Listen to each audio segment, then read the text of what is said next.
Darlene here. Welcome to my channel and welcome to Shed Wars. We are a gardening community teaching the world how to garden. So I hope you enjoy today's video. Are you ready? Let's go. Greetings, Shed Wars friends.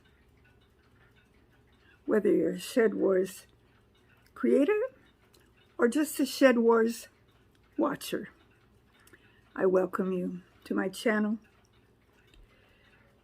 We're just about to the end of this year's Shed Wars season,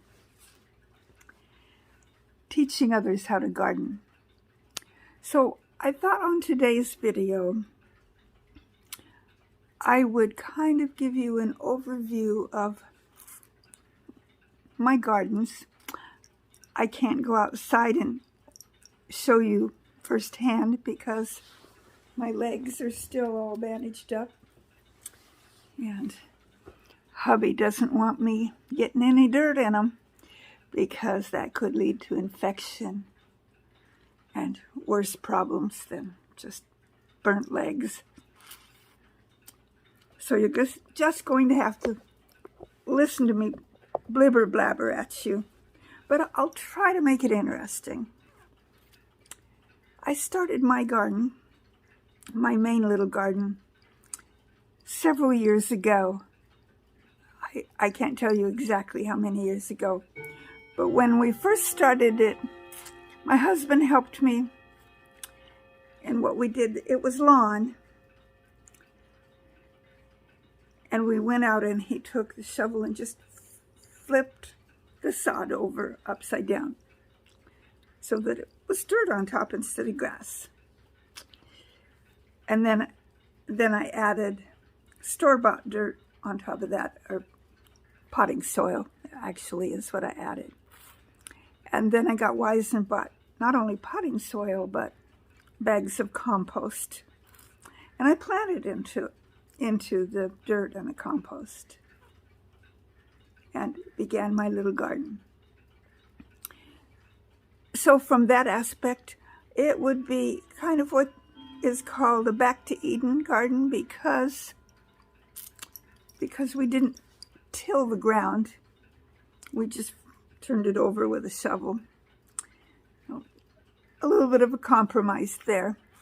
On parts of my garden, I took cardboard, laid it down on the ground that was already flipped over. Then I laid down cardboard and then put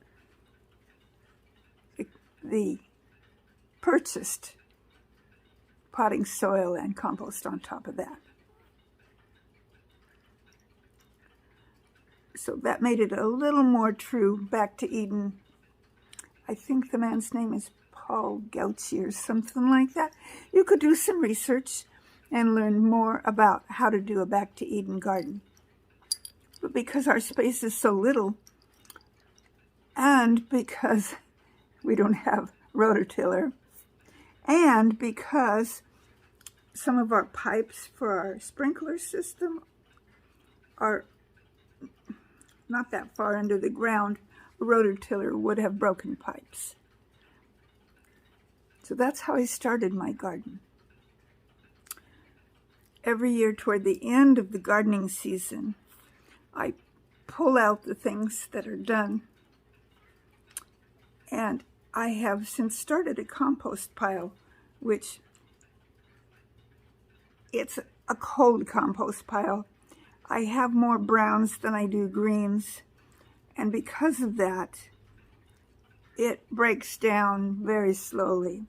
The majority of my compost pile is leaves, which are mostly collected in the fall when the leaves are falling from the trees. But it's been good to have that. And I will cover my little garden. This year I won't because I can't get out there and do it. And I sort of doubt that's something hubby will be willing to take on because it's a bit of work. So it will be okay. But make sure, I've been trying to make sure that my soil is richer and richer every year. Then in about January, February, March, a little bit in April, is indoor planting. I plant my seeds and I watch them grow. Do I buy starts at the store? Yeah, a few. The ones that I have trouble growing myself is mainly the brassicas. I usually end up buying, a 6-pack or a 4-pack of cabbage or something like that. Just because when I grow them, they always seem to damp off, even if I use vermiculite or something at the top. I don't know. I just don't have good luck with them. But my tomatoes and my peppers do well as far as growing inside. And lettuce. And I've grown parsley and asparagus and celery. Started inside and then transplanted out. Our last frost day is usually mid-May. So by mid-May, I have started to plant things out in the garden. Over the years, the last couple of years, I think I started about 3 years ago, little by little turning a little area that's between the street and our house. I call it the mound because our yard is flat like this and then it goes like that. And this is the part that I started planting things on. I've got mostly flowers, but I've grown tomatoes and green beans. This year I had cucumbers there. I have Jerusalem artichokes, which, by the way, and I don't know if I should sneak out onto the porch and see if I can get a photo. I'll see if I can. The Jerusalem artichokes are actually edible. Oh, what I was going to say, by the way, right now, they've gotten very tall and they're blooming. They're pretty. They look like little sunflowers. But I've gradually added that to my gardening area. And then way across the yard by the fence, by the big poplar trees that we have edging our yard on one side. I think they were designed to be a windbreak. I don't know, we didn't plant them, but they were here when we moved in. I have a little patch of garden over there. The compost pile is over there and a little patch of garden over there. This year I planted squash, winter squash. I planted corn. And like I said, I can't get out there and look, but my husband said it had tassels, but it didn't make any ears. Who knows? I was hoping this would be a good year for corn, but apparently not. It probably needed more fertilizer, but we'll try again next year. So as the years progressed, we've got those little areas of garden. Over where my grapevines are, that's on the opposite side of the house. Some years I've grown cucumbers over there, along the fence with the grapevines. The blackberry plant is over there. And we've picked quite a lot of blackberry. It probably won't get it included in my SHEDWARS weight, because as hubby's been picking, he's been putting them in the freezer, and when the bush quits giving us blackberries, which it's starting slowly to slow down, then he will pull them all out of the freezer and make jam out of them, like he's been doing for the last couple of years. But I don't think they'll end up getting weighed. For one thing, it won't happen before the cutoff, which I believe is the 24th. And for the other thing, he's got them all in the freezer right now, and I think they'd weigh heavier frozen than they would fresh. I could be totally wrong. That's just a thought in my head. Anyway, I'm considering, depending on what I'm able to do next year, adding some squash vines over there, pumpkins mainly I'd like to grow, but I have to make sure I put them up, use the fence as a trellis. I could try some watermelon, but I don't want them to come out into the yard because that would impede my husband's mowing of the yard. Anyway, all of those are thoughts for next year. So if you're a new gardener, my point that I'm trying to get to is pick a gardening style that fits you, whether it's back to Eden or if it's just growing in pots, which I do some of, or if you've got a rototiller and you rototill it all up and have a big plot. Pick the style that works for you and start small. Make sure that what you plant is what you're willing to eat. Don't plant something just because, oh wow, that's a cool plant, I want to grow that. And then you find out when it produces a fruit or a vegetable, you don't like it. What's the point in growing it if you're not going to eat it? Unless you've got someplace where you can give it away, that would be one alternative. If you're growing so that you can go to a farmer's market or have lots of friends to give away food to, that's always a possibility. But for the most part, if you're starting small, just grow what you're going to eat. In our case, cucumbers, squash. I like beans. I will eat the beans. Hubby doesn't like beans. Oh, he'll eat dried beans, if they're cooked just right. But green beans he wants nothing to do with. But I love them. They're one of my favorite vegetables. So I'll grow them because I eat them. Tomatoes we love. I can't eat tomatoes that we buy at the store. Well, I haven't tried this year, but always in the past few years, if I eat a store-bought tomato, either if I've bought the tomato, which I don't usually do, or if I'm eating a salad at a restaurant, the tomatoes make my mouth break out.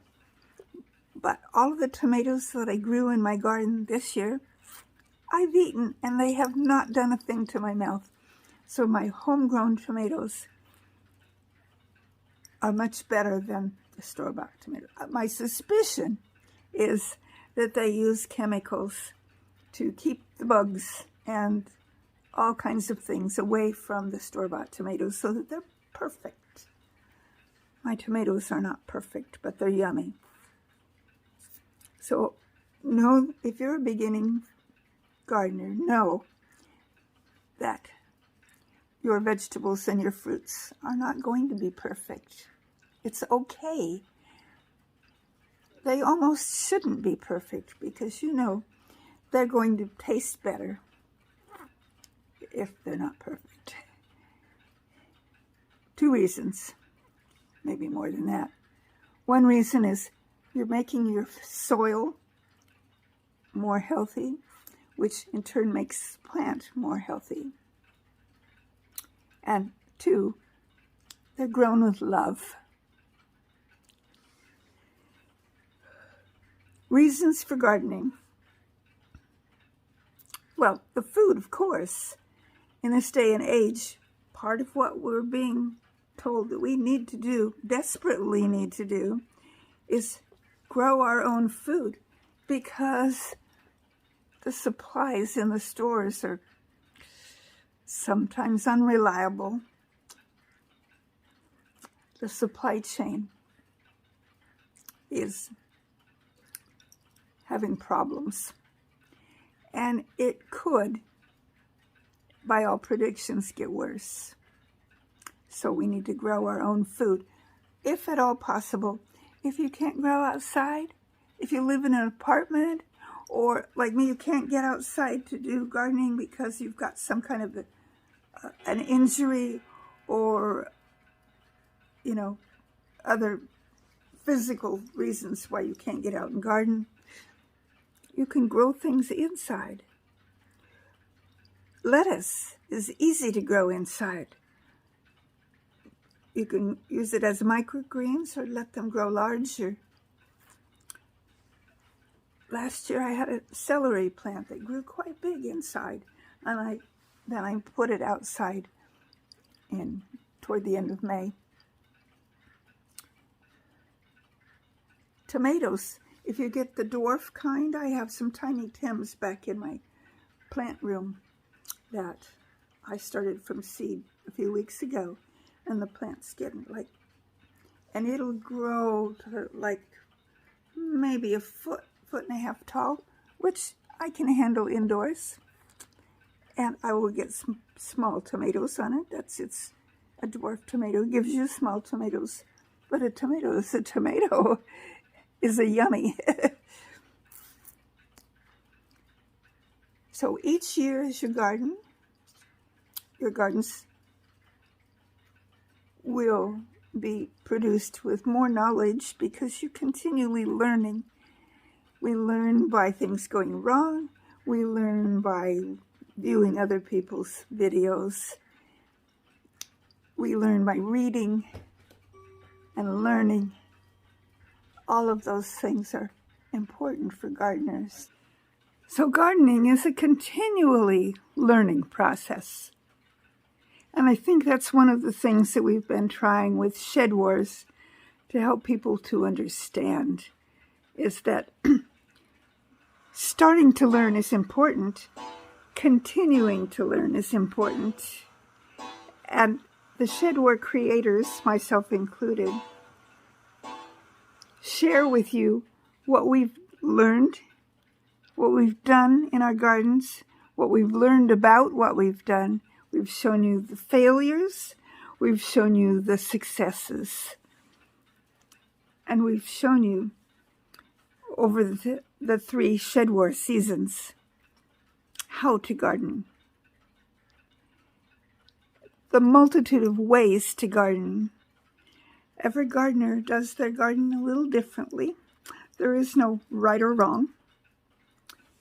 There are things that work beautifully for some people that don't work at all for other people.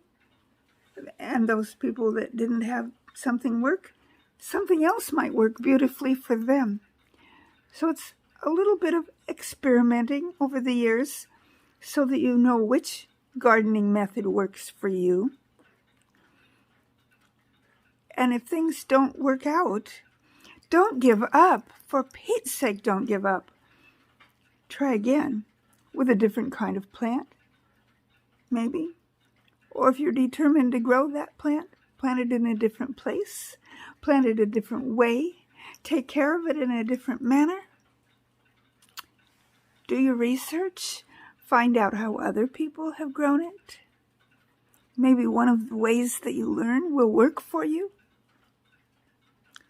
But don't give up, especially nowadays, because growing our own food is so important. One of the ways that it's important has to do with the chemicals.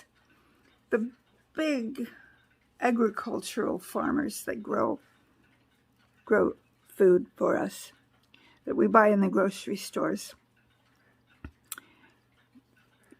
We don't know exactly what chemicals they've used, but we know that because what we're looking at in the grocery stores are perfect. We know they've given them some kind of chemicals.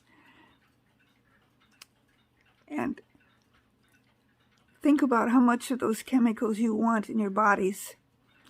We all have, increasingly it seems, things going wrong with our bodies. People get cancer, people get things wrong with their body in various ways. What causes all of that? Well, there's a lot of things that cause it, but I'm convinced that part of it is what we eat. And I'm just as guilty as anyone else at eating things that aren't good for me. Like just a little while ago, I ate a Reese's peanut butter cup. Oh my, so yummy. most likely not at all good for me, especially since I am diabetic. I shouldn't be eating that candy. I only had one packet, one. There's 2 little things in it. We had gotten them out because, well, Halloween's coming up, right? And I just couldn't help myself. I had to eat one. But there are many things that are not right with our food system. And we can solve some of those problems by growing our own food. Another thing we can do is save some of the seeds from the food that we grow that has gone to seed. And I've done this over several years now. Couldn't this summer because of not being able to get out there. But I have some seeds saved that came from my garden. The good thing about that is the seeds acclimate to your climate, your ground, your microclimate. And over the years of saving seeds, they will grow better for you if you've saved your own seed than if you get them out of a seed packet.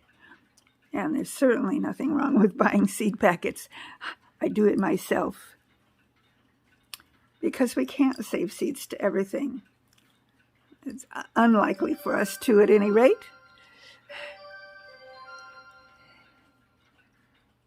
What else can I teach you about gardening? I can teach you that you need to be thinking ahead. You need to be researching in our day and age, and I've used that term a bit. We have technology, the internet. You can find out how to do just about anything on the internet. Be selective because not everything is true that you read.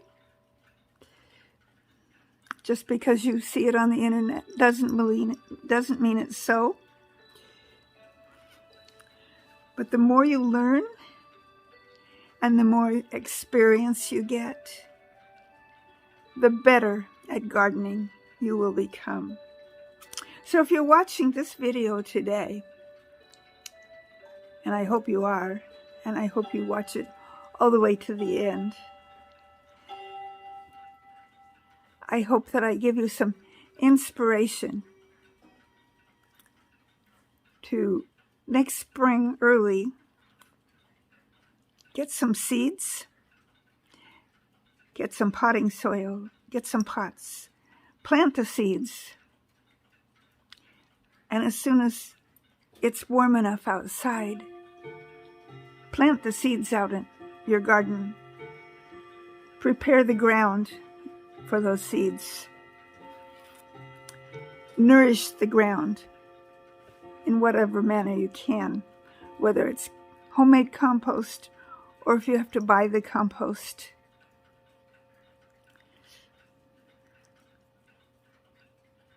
Do the best you can. Grow your own food. Even if you just are limited to what you can grow inside your house or out on a balcony. Or if you have 20 acres and put all of it in garden. Either way, do the best you can. Learn. Grow your soil, meaning nourish it. Help your soil to become strong and healthy so that the plants that you plant are strong and healthy. And that improves their flavor, helps them to grow bigger, better, wonderful. And whatever you do, give thanks to God, because He's the one who, when you put that little seed in the ground, it's God that helps it to grow. We help by giving it water and fertilizer and love. But without God's miracle of growth, it wouldn't happen. Take time to watch SHEDWAR videos, because every SHEDWAR creator, every SHEDWAR video teaches you something about how to be a better gardener or a better homesteader, mostly gardener. In my next SHEDWAR video, hopefully I will wrap up my SHEDWAR videos. We have to have 2 per month. This is my first one for the month of October, and I will get my second one in before our deadline, which I believe is on the 24th, according to video I watched just the other day. That Homestead Aquarius made a video telling us that the deadline was the 24th. And we need to get all of our weights by email, either to John at Will It Grow or Homestead Aquarius at Homestead Aquarius. It's hard to believe that the growing year has already passed. For those in the southern hemisphere, it's just beginning again. So there will be SHEDWAR videos all along for people to watch. And I hope that mine have been just a little nugget of helpfulness. That was my goal. I had dreams and ideas for it to be more this year. But things are the way they are. I don't know the reasons. But there's nothing I can do about it except try to help you in any way I can.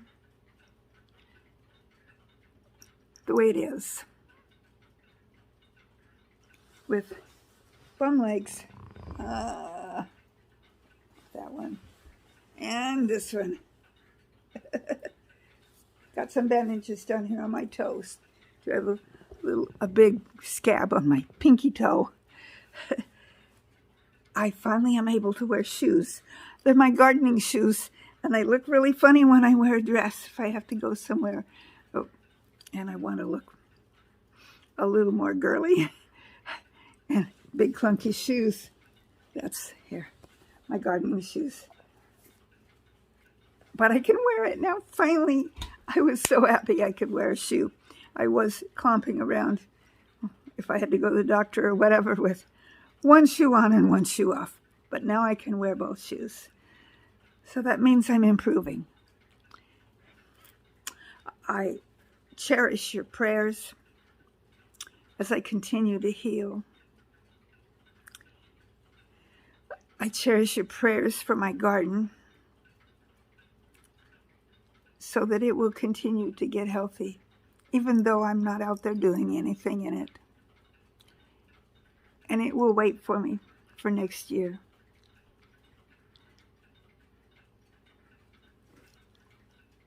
So until next time, my SHEDWAR friends, continue learning, continue gardening, eat what you grow, be thankful for what you have. No matter whether it's a little bit or a lot. And as I always end up my videos by saying, always seek the truth. This is Darlene from Darlene's Garden, ending this particular SHEDWAR video. Team, will it grow? Indeed, it has grown.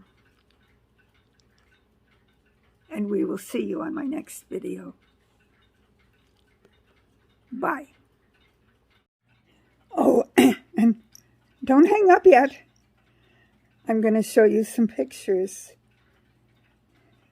I will show you my Jerusalem artichokes.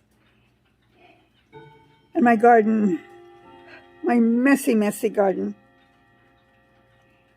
And some apples on the tree, which also won't be counted in the SHEDWAR weights because they won't get picked before the deadline. I'm almost positive of that. And I hope my pumpkins that are squash, winter squash, that are still growing out by the fence get picked before the deadline too. They might. They probably will because we're going to have a frost here pretty soon. So I'll turn on some music and watch just a few more minutes of this video and then have a wonderful day.